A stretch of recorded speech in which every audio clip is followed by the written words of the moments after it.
Il se passe actuellement quelque chose de remarquable au Burkina Faso, un événement qui pourrait avoir un impact majeur sur la scène mondiale. Dans les montagnes, un groupe d'ingénieurs locaux, en collaboration avec des géologues chinois, a découvert ce qui pourrait être le plus grand gisement de diamants jamais trouvé sur Terre. Ce n'est pas simplement une découverte minière, mais un moment historique. Le futur du pays pourrait se transformer de manière radicale. Mais qu'est-ce que cela pourrait signifier pour l'avenir du pays, et surtout pour ses citoyens? Un pays souvent perçu comme pauvre et isolé se retrouve aujourd'hui à l'aube d'une transformation radicale. La découverte de diamants dans les montagnes de Songandi pourrait bouleverser l'économie du pays et sa place sur la scène mondiale. Cependant, bien que cette richesse soit immense, elle présente aussi de nombreux défis. Le gouvernement d'Ibrahim Traoré se trouve à un moment crucial. Comment gérer cette ressource précieuse sans tomber dans les écueils de la corruption ou de l'exploitation étrangère? L'enjeu n'est pas seulement économique, mais moral. Ce diamant n'est pas simplement un trésor à exploiter, il représente une responsabilité énorme. Traoré, conscient des dangers, a promis de ne pas répéter les erreurs du passé. Ce sera une épreuve de foi pour la nation, car les décisions prises aujourd'hui façonneront son avenir pour les décennies à venir. Apas était un simple accident. Il y a quelques mois, des signaux inhabituels ont été enregistrés par les instruments géophysiques dans la région des montagnes de Songandi. Les chercheurs ont d'abord pensé qu'il s'agissait d'une simple erreur technique, un écho sans grande importance. Cependant, après des analyses plus poussées, un signal clair est apparu. Les géologues ont été étonnés de découvrir une formation cristalline d'une grande ampleur, s'étendant sur plusieurs kilomètres sous la surface. Cette formation, confirmée par les satellites, pourrait être le plus grand gisement de diamants jamais découvert. Au début, la nouvelle a été accueillie avec scepticisme. Le monde extérieur, en particulier les grandes entreprises, ces entreprises minières, pensaient que le Burkina Faso ne serait pas capable de gérer une telle richesse. Mais à mesure que les preuves se sont accumulées, les spéculations se sont intensifiées. Les médias internationaux ont commencé à s'intéresser de près à cette découverte, chacun espérant s'assurer une part de ce trésor potentiel. Cependant, la découverte a également attiré une attention indésirable. Dans les couloirs du pouvoir, on se posait déjà la question: qui aura le contrôle sur ce gisement? Les enjeux sont bien plus grands que l'exploitation minière. Il s'agit d'une bataille pour la souveraineté et l'avenir de tout un peuple. Le président Ibrahim Traoré se trouve à la croisée des chemins. Comment protéger cette ressource précieuse sans succomber à la tentation de vendre l'avenir du pays pour un gain immédiat? Un homme peu connu du grand public jusqu'à récemment se retrouve maintenant sous les projecteurs.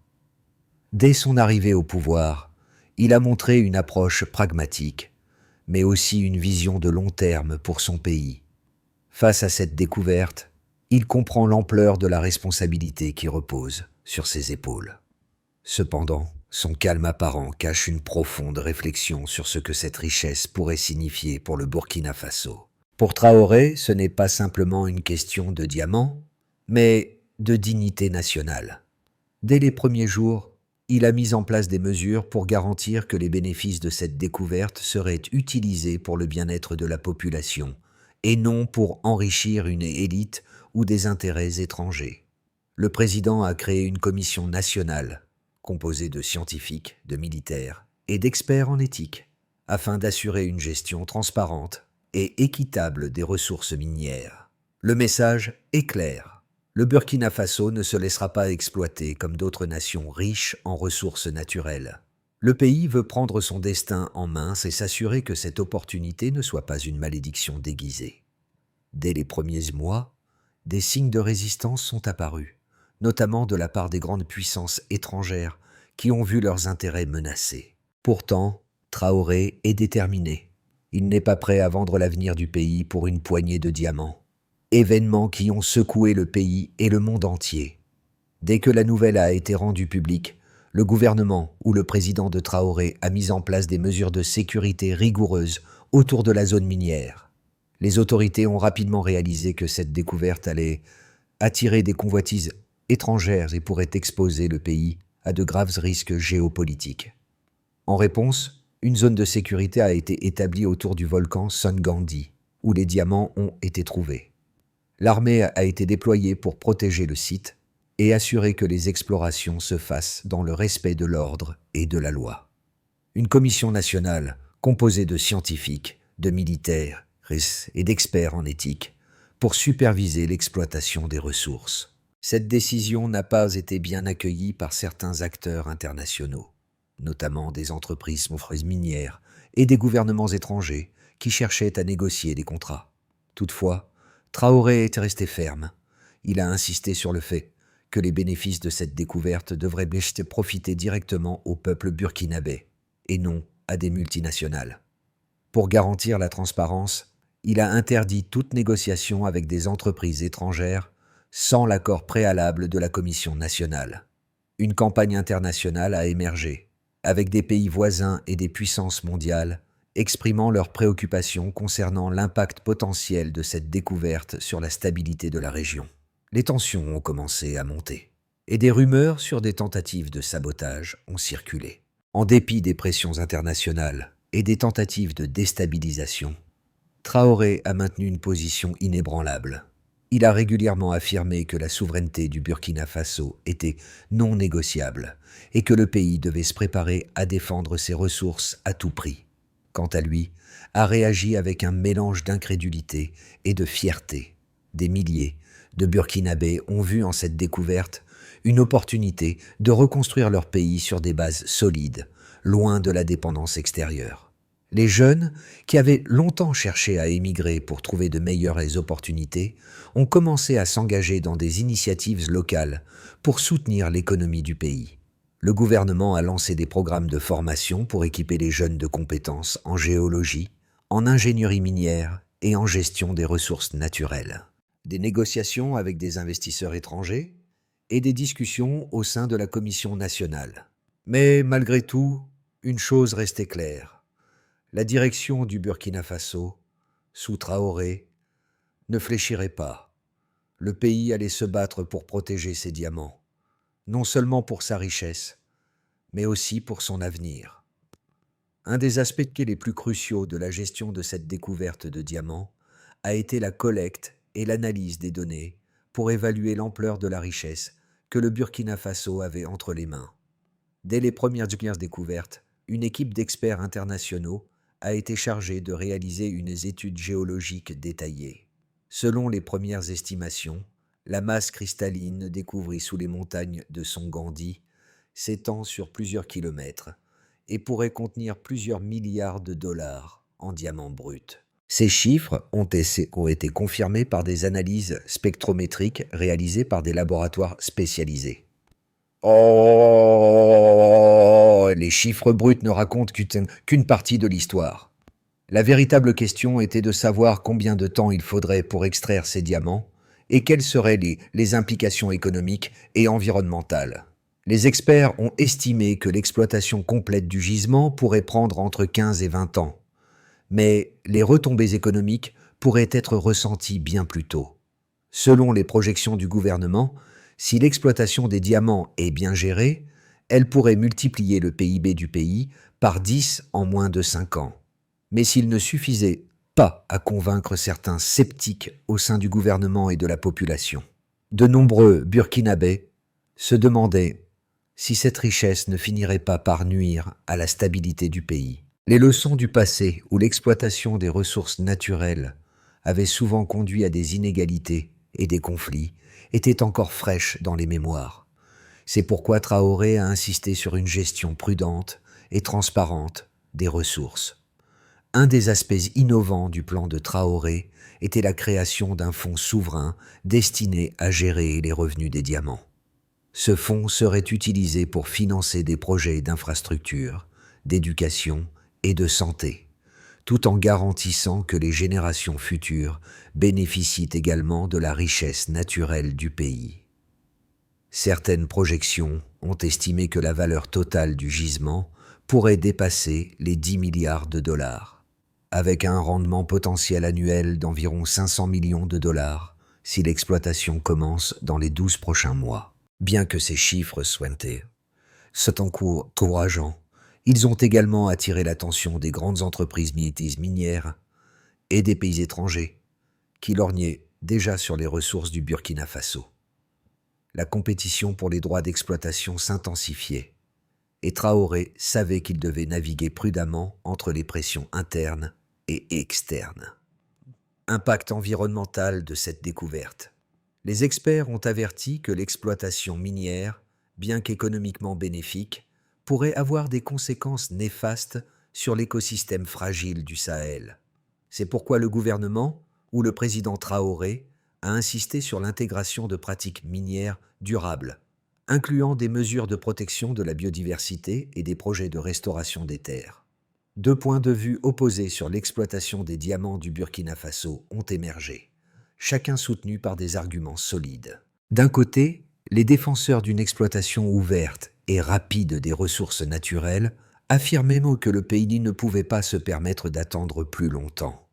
Ils soulignaient que l'accès à cette richesse permettrait d'accélérer le développement économique, de créer des emplois et d'améliorer les infrastructures nationales. Selon eux, l'exportation rapide des diamants stimulerait l'économie de manière significative, attirant des investisseurs étrangers et des partenariats avec des entreprises internationales. De plus, ils soutenaient que la rentabilité à court terme était essentielle pour le développement de la nation, en particulier dans un contexte où de nombreuses régions souffraient de pauvreté. Autre côté, les opposants à une telle approche mettaient en garde contre les risques d'une exploitation incontrôlée, craignant qu'elle ne mène à des inégalités sociales croissantes et à une dépendance accrue vis-à-vis des intérêts étrangers. Ils argumentaient que l'histoire montrait que les pays riches en ressources naturelles étaient souvent ceux qui souffraient le plus de la malédiction des ressources, où les bénéfices se concentraient entre les mains de quelques élites, tandis que la majorité de la population continuait de vivre dans la misère. Ces voix plaidaient pour une approche plus prudente, soulignant l'importance de préserver la souveraineté nationale et de s'assurer que les revenus miniers seraient utilisés pour des projets à long terme, comme l'éducation, la santé et le développement durable. Conscient de ces arguments opposés, a choisi de ne pas prendre une voie extrême. Il a proposé une solution de compromis, une exploitation progressive, mais sous contrôle national strict, visant à maximiser les bénéfices pour la population, tout en évitant les dérives de la dépendance étrangère. Le gouvernement a mis en place des réformes qui obligeraient les entreprises étrangères à travailler en partenariat avec des entreprises locales, en s'assurant que la majorité des bénéfices serait réinvestis dans le pays. Par ailleurs, une législation stricte a été mise en place pour contrôler les impacts environnementaux, afin de minimiser les dommages à l'écosystème du Sahel.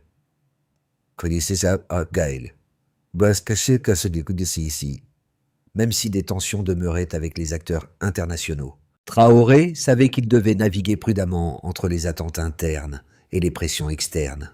Mais il était déterminé à faire en sorte que le Burkina Faso devienne un exemple de gestion responsable des ressources naturelles en Afrique.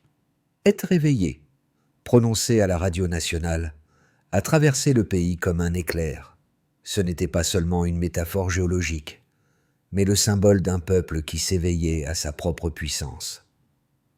Alors que les médias étrangers débattaient du risque politique, les rues de Ouagadougou vibraient d'un nouvel espoir.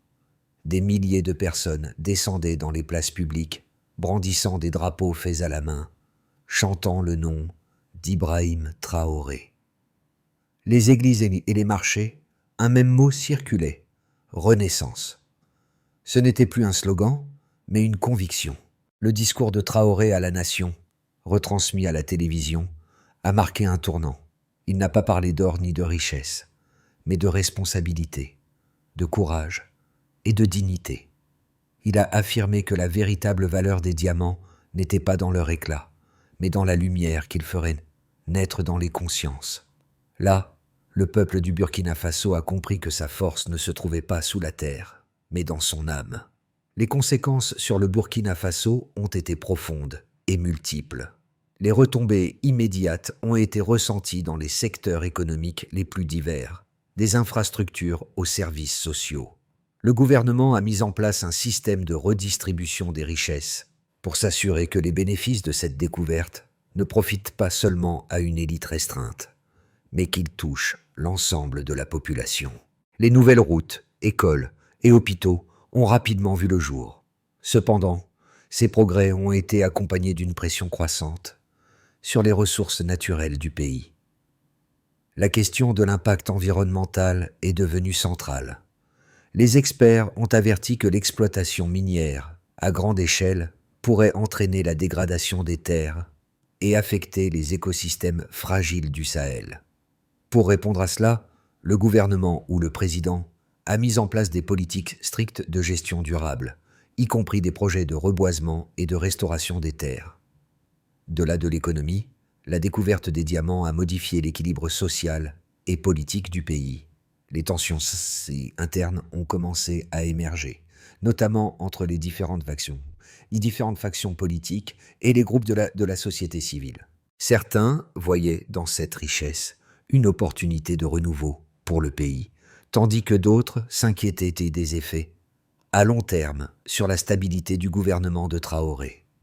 Les rumeurs de corruption et de népotisme ont commencé à circuler, bien que le gouvernement ou le président ait tout mis en œuvre pour garantir la transparence.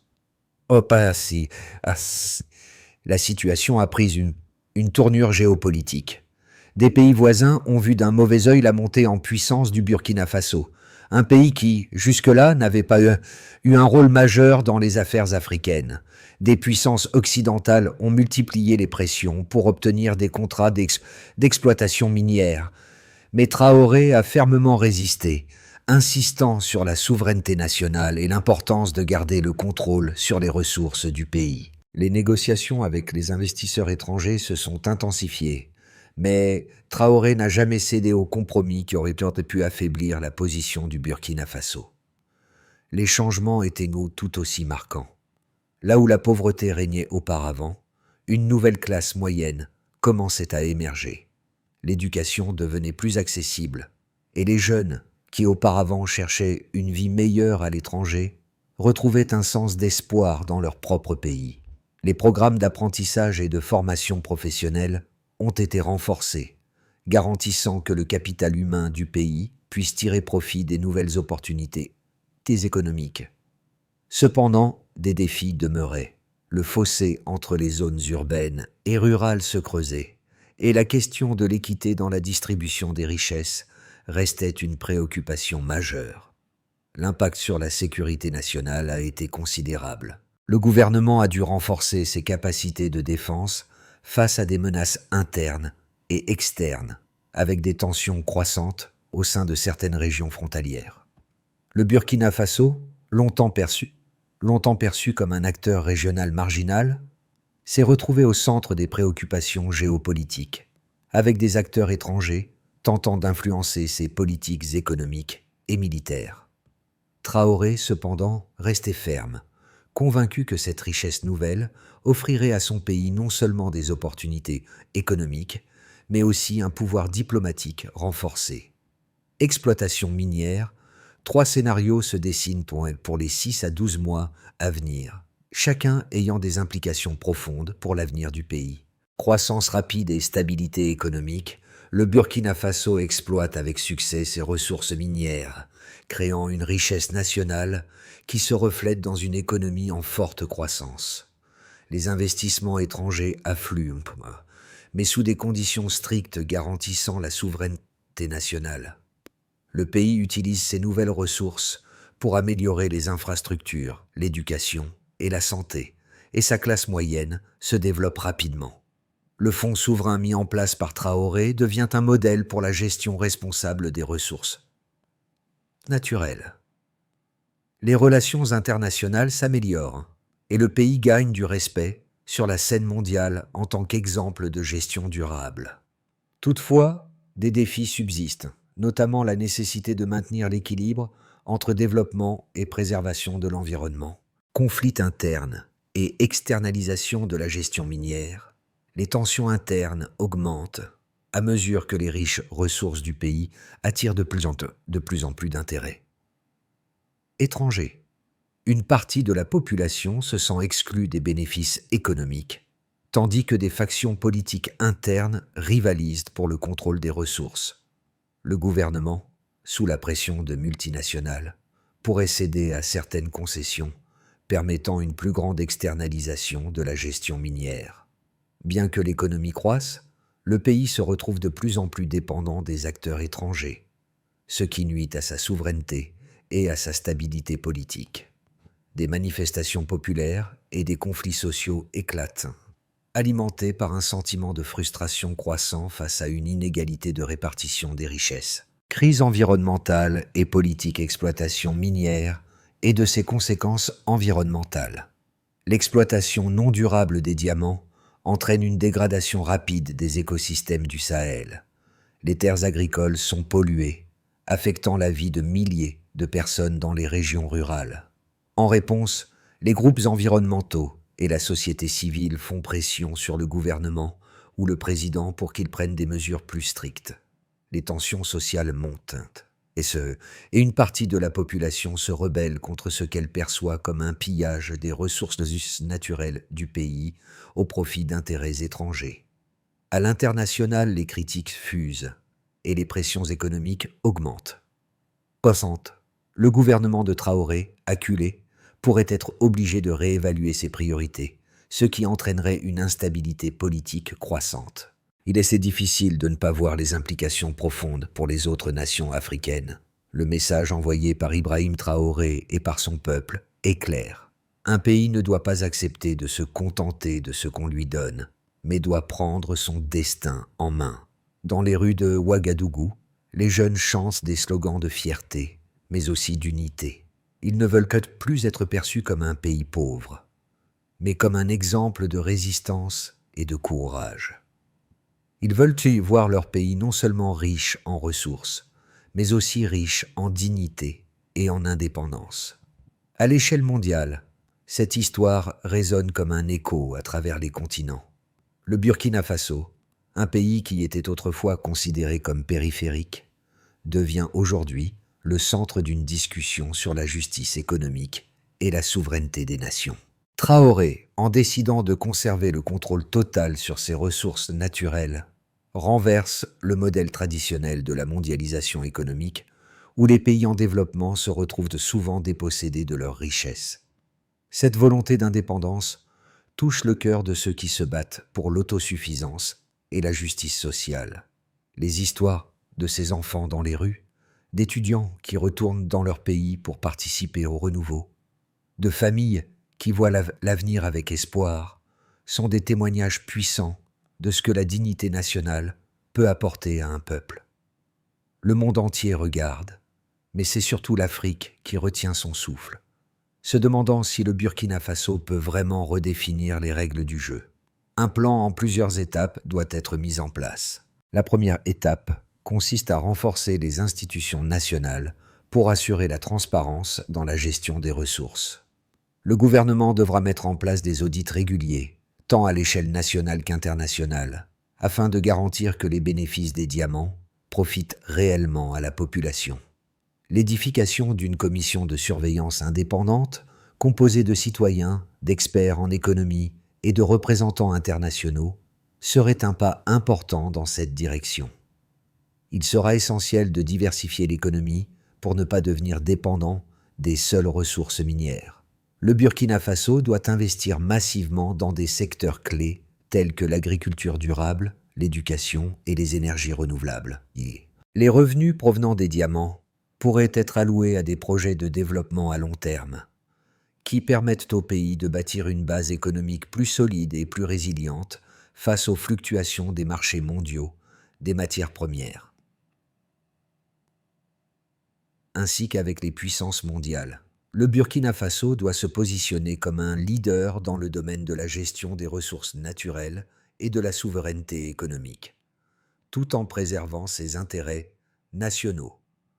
Des accords commerciaux équitables et des partenariats stratégiques seront nécessaires pour garantir un développement harmonieux. Le dernier volet de cette stratégie consistera à sensibiliser la population aux enjeux de la gestion des ressources naturelles. Il est crucial que chaque citoyen comprenne l'importance de protéger ces biens précieux pour les générations futures, tout en s'impliquant activement dans les projets de développement du pays. Aube se lève sur les montagnes du Burkina Faso. Le peuple se rassemble une fois de plus. Dans les rues poussiéreuses, les visages sont pleins d'espoir, mais aussi d'une résignation collective. L'histoire d'Ibrahim Traoré, ce président humble qui a supporté l'espoir de tout un pays, rappelle à chacun qu'il ne suffit pas d'avoir de l'or ou des diamants pour changer un destin. Ce qui compte, c'est la direction que l'on choisit de prendre. Figé sur la carte du Sahel, à la fois serein et déterminé, résume l'essence même de cette révolution silencieuse. Ce n'est pas la richesse qui change le pays, mais la capacité de son peuple à s'unir pour un avenir commun. Dans les maisons, les familles suivent la transmission télévisée, absorbées par chaque mot prononcé par leur président, car cette vision est la leur, celle d'un Burkina Faso libre et indépendant. Là, alors que les rayons du soleil frappent les pierres du désert, une conviction profonde s'installe. Ce n'est pas un diamant qui brille le plus, mais la lumière de la volonté collective d'un peuple. Et cette lumière, personne ne pourra l'éteindre. Et l'histoire d'Ibrahim Traoré nous rappelle qu'il ne suffit pas d'avoir des ressources pour transformer un pays, mais de les utiliser avec sagesse. Aujourd'hui, ce pays symbolise plus qu'un simple modèle de gestion des ressources naturelles. Il incarne un appel à la dignité, à l'indépendance et à la responsabilité collective. Ce ne sont pas les diamants qui feront briller l'avenir du Burkina Faso, mais les actions de chaque citoyen, l'engagement de chacun à contribuer à un avenir meilleur. Si vous croyez en un avenir où la souveraineté et la justice sociale priment, n'oubliez pas de vous engager.